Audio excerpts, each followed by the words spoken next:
Сәлеметсіз бе көрермен, видеоны көрмес бұрын алдымен каналыма тіркеліп қойсаңыз. Міндетті түрде колокольчикті басып, әрдайым видеоларды бірінші көретін боласыз.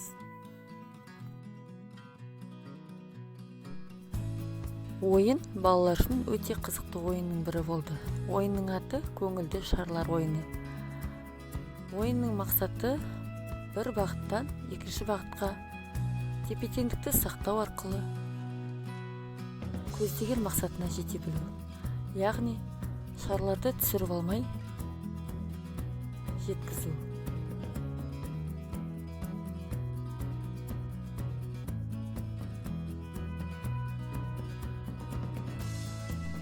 Сонымен қатар бұл ойын баланың бойында жауапкершілік сезімін арттырады.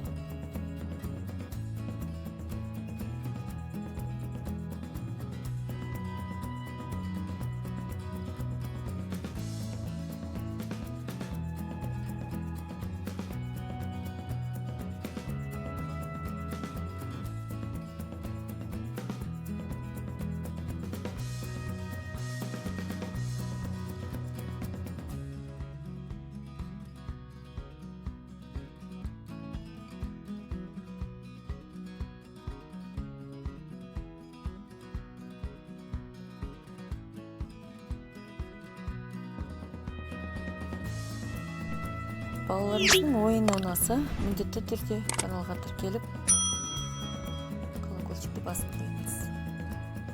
Сау болыңыздар.